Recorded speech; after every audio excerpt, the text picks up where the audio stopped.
निवास कहाँ है भोलेनाथ का? परम रम गिरवर कैलासु परम रम गिरवर कैलासु सदा जग सेव उमा सदा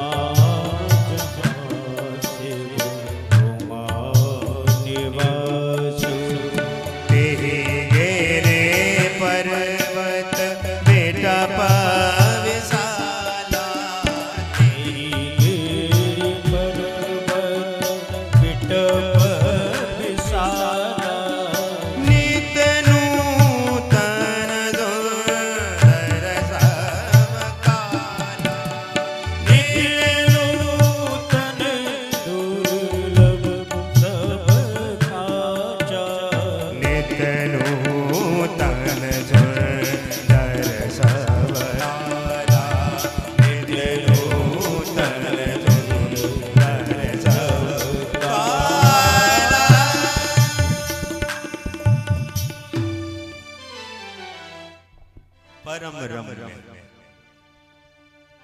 बुंदो कैसा स्थान है?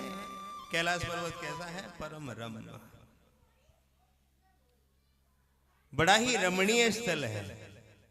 और बंधु आप मानस में 4 जगह को पाया गया। मानस की आपको गहराई बताएं, ध्यान दें तो मानस में 4 स्थान हैं, उनको परम रम कहा गया है। पहला कौन है? परम रम्य गिरवर कैलाश, जहां भोलेनाथ रहते हैं कैलाश पर, वो कैसा है? परम रम्य है। और दूसरा स्थान कौन है? प्रयागराज, जहां भरद्वाज रहते हैं। भरद्वाज ऋषि आश्रम जो है ना, वो कैसा है? कि भरद्वाज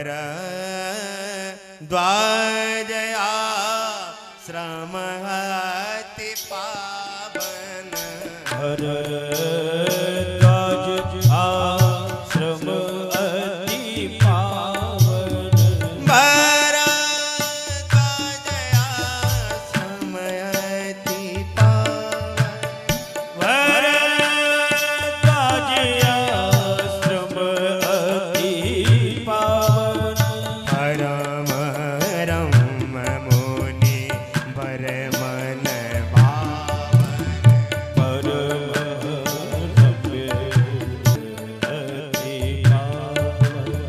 परम रम मुनि वर मन भावन, परम रम मुनि वर अति पावन।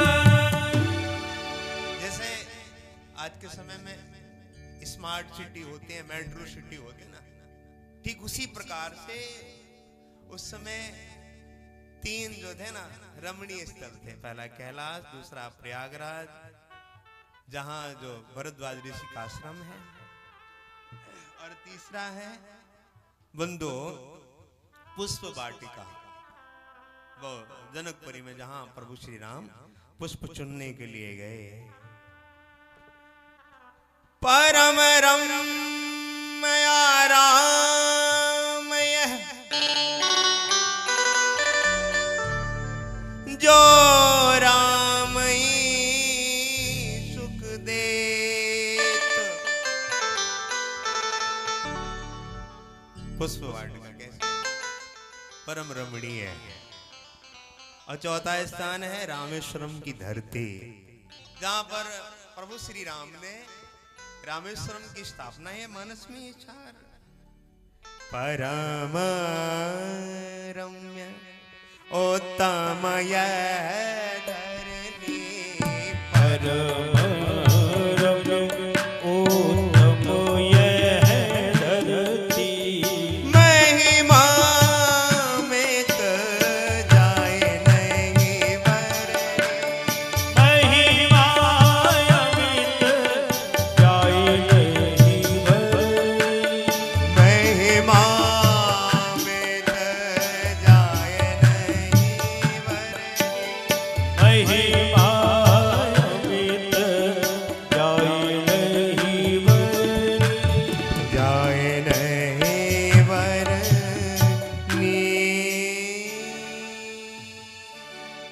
चार स्थान, पहला कौन? कैलाश। दूसरा कौन? प्रयागराज। तीसरा कौन? पुष्प वाटिका का जनकपुरी में। और चौथा कौन? रामेश्वरम की पावन धरती। तो ऐसे कि परम रम्य गिरवर कैलासु, सदा जहां शिव उमा निवासो। बंधु, भगवान के वैसे तो सारे संसार में भगवान का रहने का ठिकाना है। यहाँ नहीं है, हर जगह है, कड़ में, अड़ू में, हर जगह है। लेकिन एक स्थायी पता और होता है, सबका स्थायी पता होता है।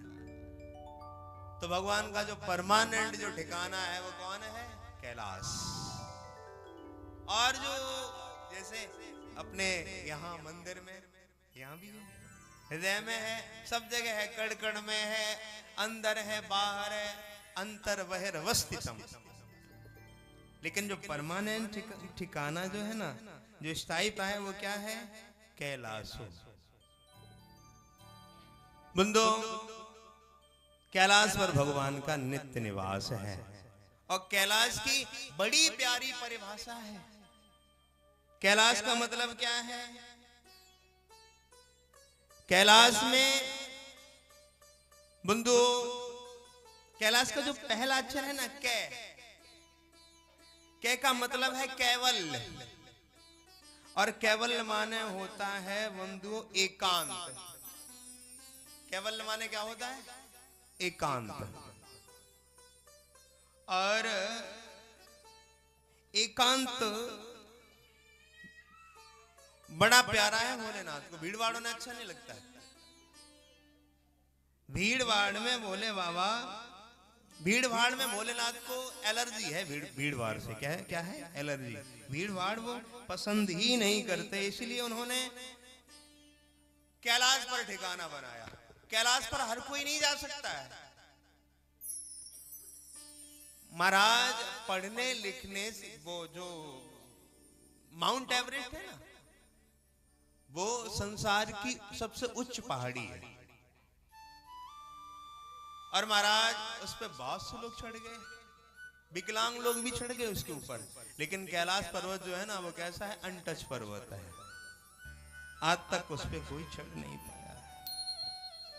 हाँ, कोई उसके ऊपर नहीं चढ़ पाया है। इसीलिए भोलेनाथ का एक नाम है पुरारी। पुर माने क्या होता है? वैसे तो नगर होता है, लेकिन पुर का एक और अर्थ है। पुर माने होती है भीड़। और अरि माने क्या होता है? दुश्मन। तो महाराज भोलेनाथ के लिए जो भीड़ है, भीड़ से उनको एलर्जी है। वैसी जगह बैठते हैं जहां भीड़ भाड़ ना हो, एकांत में बैठते हैं। कैलाश पे एकांत में बैठे हैं, ध्यान लगा करके। ध्यान मग्न, देखा नहीं कल 87,000 वर्षों की समाधि लगा ली उन्होंने। तो भीड़ क्या है? भीड़ में इंसान भटक जाता, और एकांत जो होता है ना, उसमें वो शांत भगवान का भजन कर लेता है। तो भीड़ से बचने के लिए कैलाश, कैलाश का जो पहला अक्षर है ना, कैवल्य। कैवल्य माने एकांत। और ला माने क्या है? ला का मतलब क्या है? लाभ। एकांत का लाभ क्या लेते हैं? लाभ, भजन का। भजन करते हैं, एकांत में बैठ जाते हैं। और ला माने लाभ। किसका लाभ? भजन करते हैं। और लाभ क्या है? भगवान की भक्ति का। भजन करते, राम जी का नाम लेते हैं। और उसके बाद में कैलाश में तीसरा सामान्य क्या है? शक्ति। अकेले नहीं बैठते, अपनी शक्ति के साथ, अपनी अर्धांगिनी के साथ, शिव शक्ति के साथ बैठते हैं। और हम लोग कैसे हैं? हम लोग भाई अकेले देवता को नहीं पूजते। हम लोग जो है ना, सनातनी हैं, अकेले नहीं पूजते। अकेले शिव को नहीं, पार्वती के साथ में बैठे उनकी पूजा करेंगे। अकेले कृष्ण की नहीं, राधा के साथ कृष्ण होंगे तभी पूजा होगी। हाँ, अकेले नारायण की पूजा नहीं है अपने यहाँ, लक्ष्मी के साथ जो नारायण खड़े हैं उनकी पूजा है। तो तीसरा अक्षर है सा, सामान्य शक्ति। या देवी सर्वभूतेषु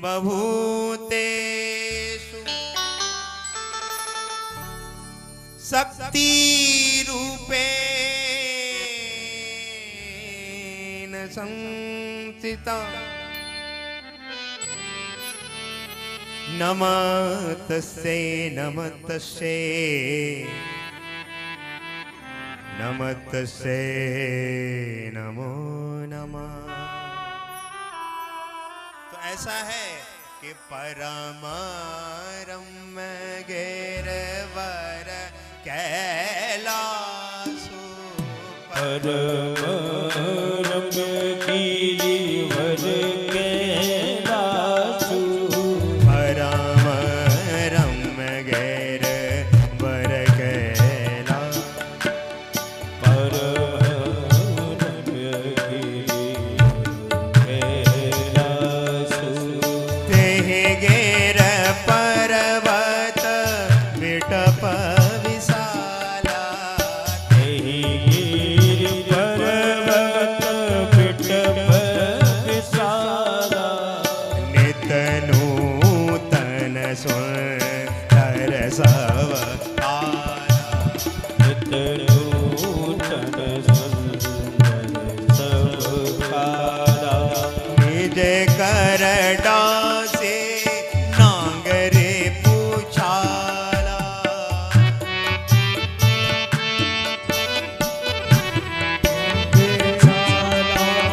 निज कर डासे नांगरे पूछाला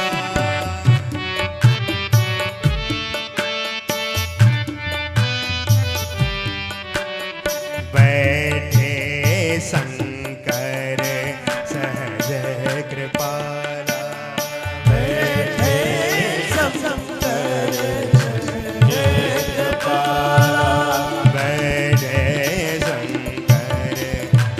सहज कृपाला बैठे शंकर सहज कृपाला सहज कृपाला।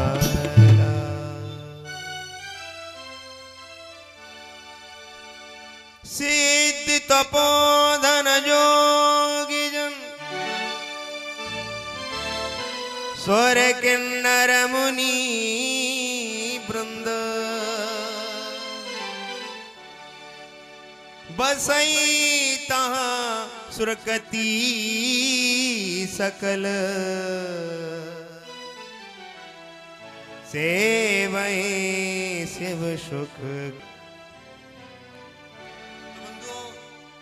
कैलाश पर्वत पर एक बरगद है,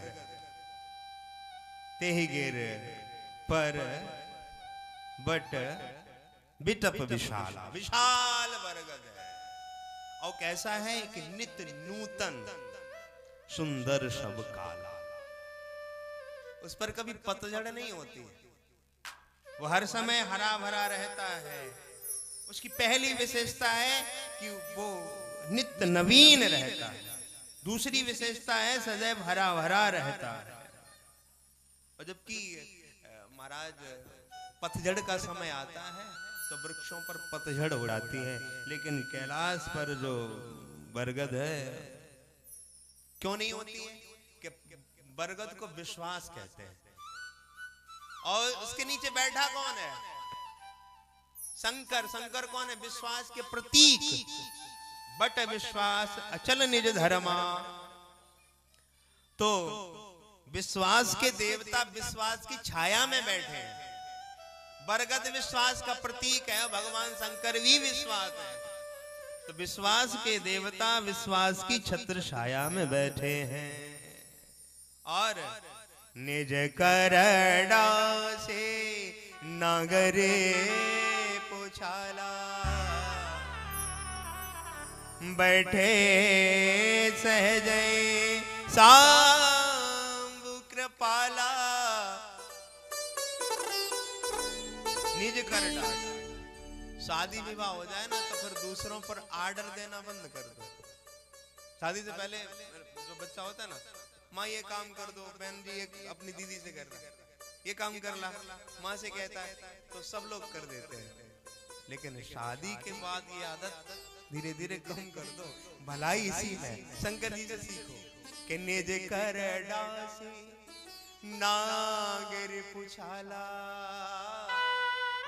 इतने गढ़ हैं, गढ़ों की कोई कमी नहीं है, पत्नी भी है।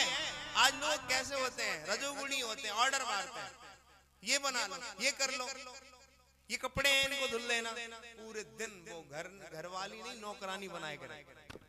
लेकिन शंकर जी से सीखो कि निज कर डांसी, अपने हाथों से अपना आसन कैसे बिछाया, अपने हाथों से, और बैठे सहजई शंभु कृपाला।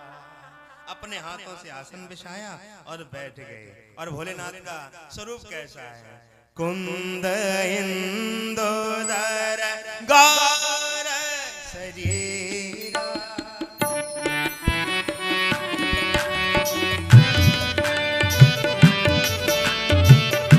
कुंद इंदोदर गौर शरीरा। गौर शरीरा। भुज प्रलम्ब परिधान मुनि चेरा।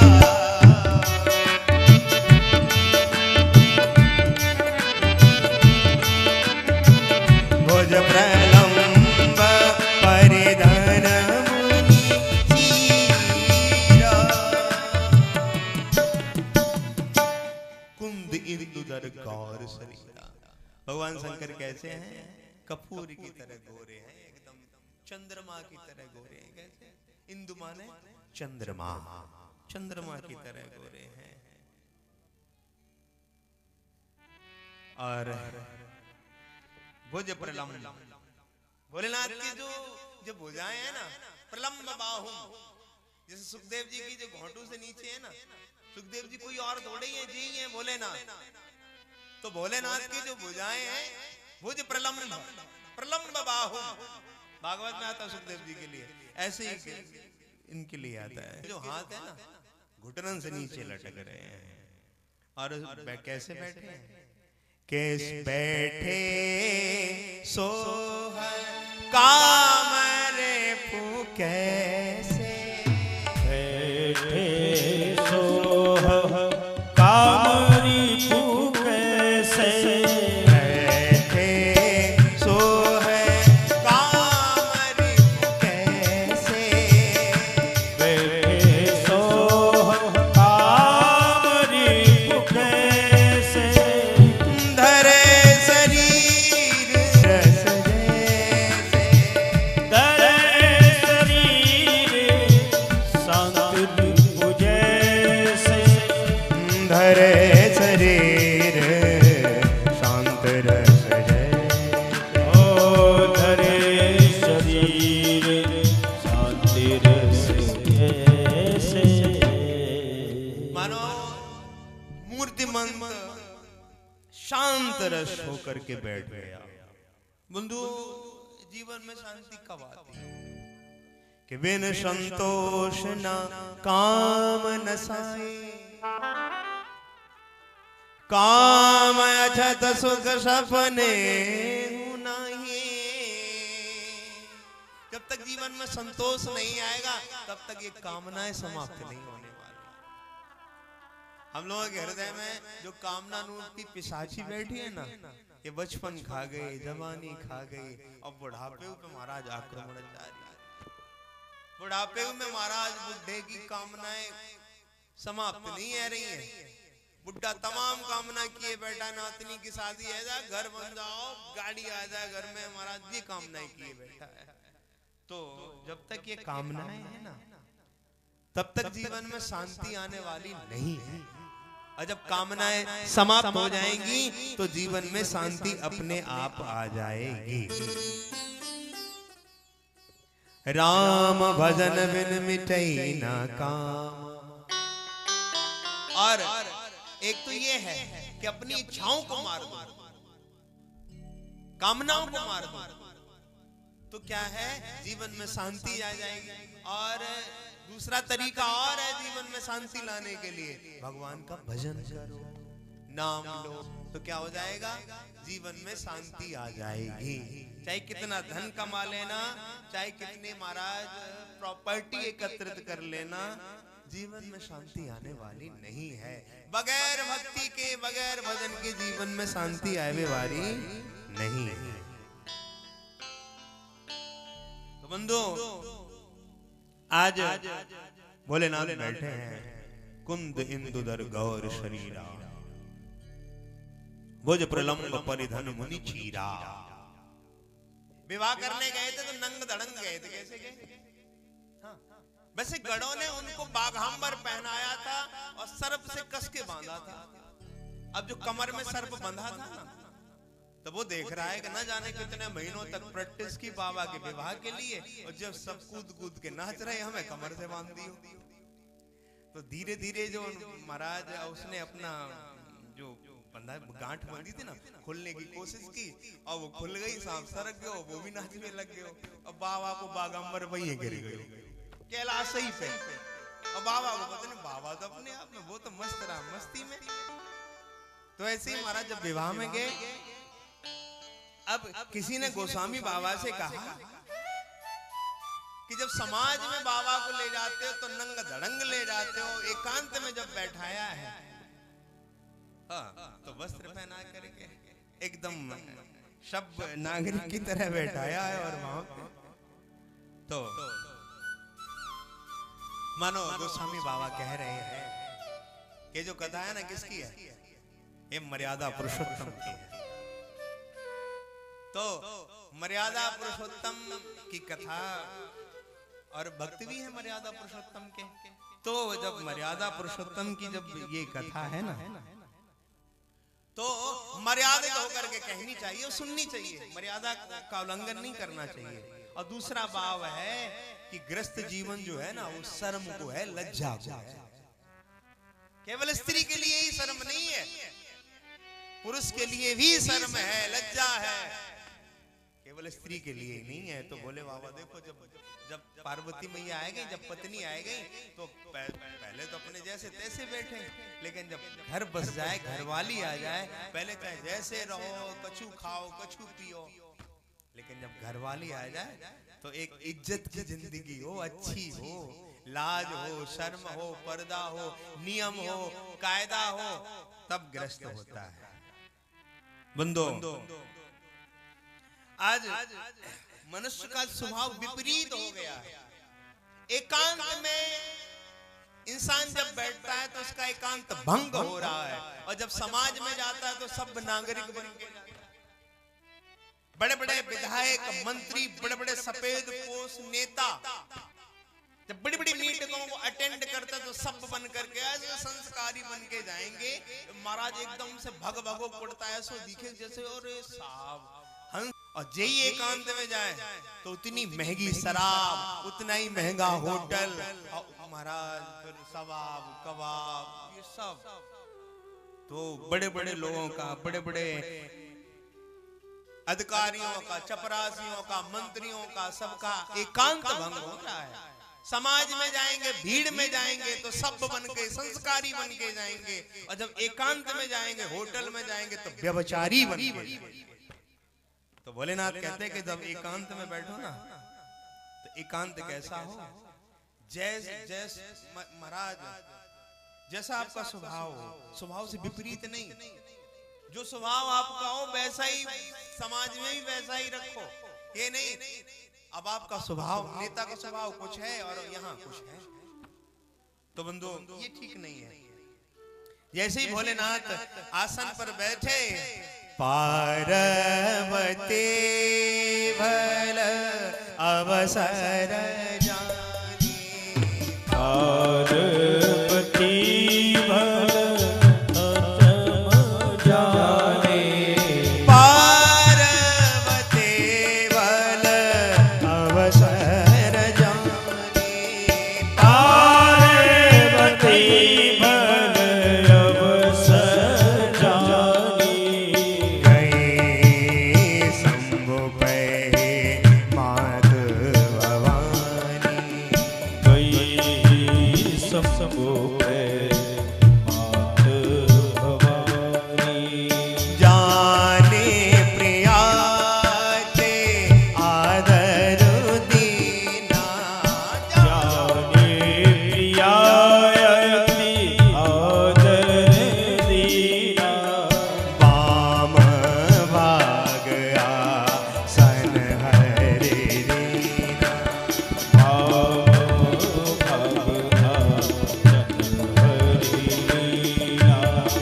बता जो सकल लोक हितकारी, बता जो सकल लोक हितकारी, सोई पूछन जय सैर कुमारी, सोई पूछन जय सैर कुमारी।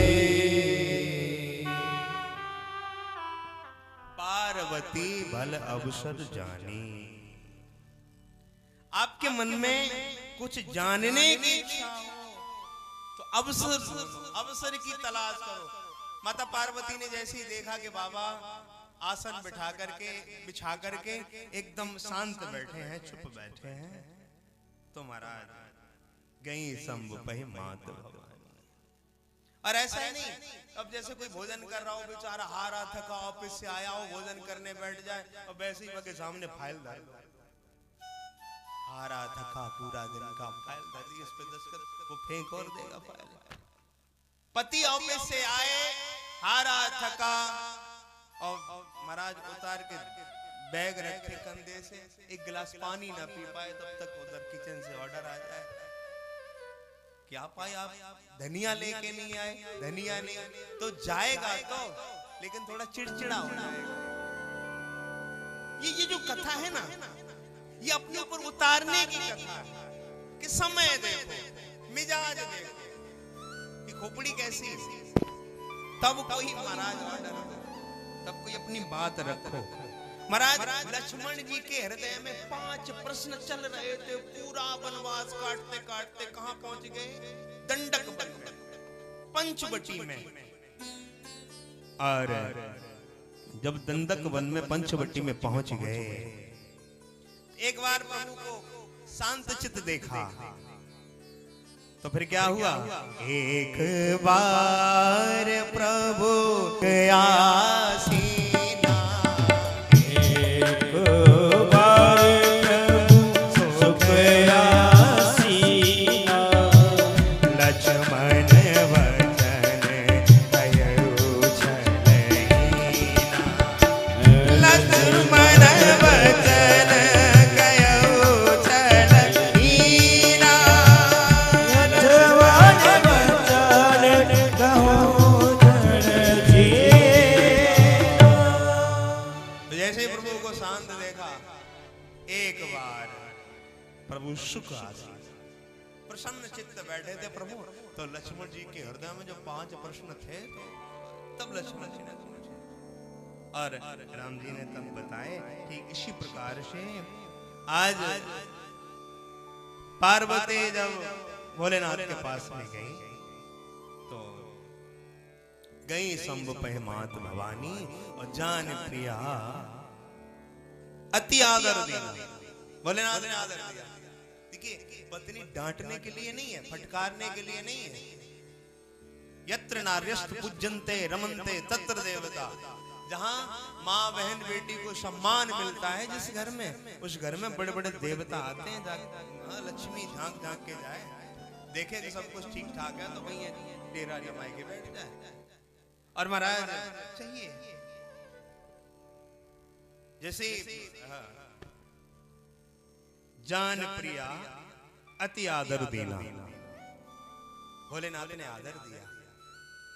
और ऐसे ही एक बार सीता मैया राम जी को मौका मिला तो चित्रकूट में एक बार प्रभु कुसुम सुहाए,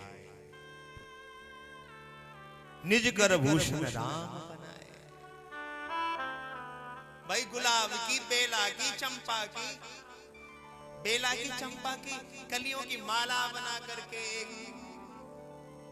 कभी उसके चोटी में सग लगाओ, कभी बाजार से आओ तो फूल लेकर के भी आओ। ये नहीं कि वो तमाम लिस्ट दे दी, अब ये शाम को, ये सुबह। अरे भाई सीखो कुछ बोले बाबा प्रभु श्री राम से। कितना स्नेह, कितना प्रेम, कितना आदर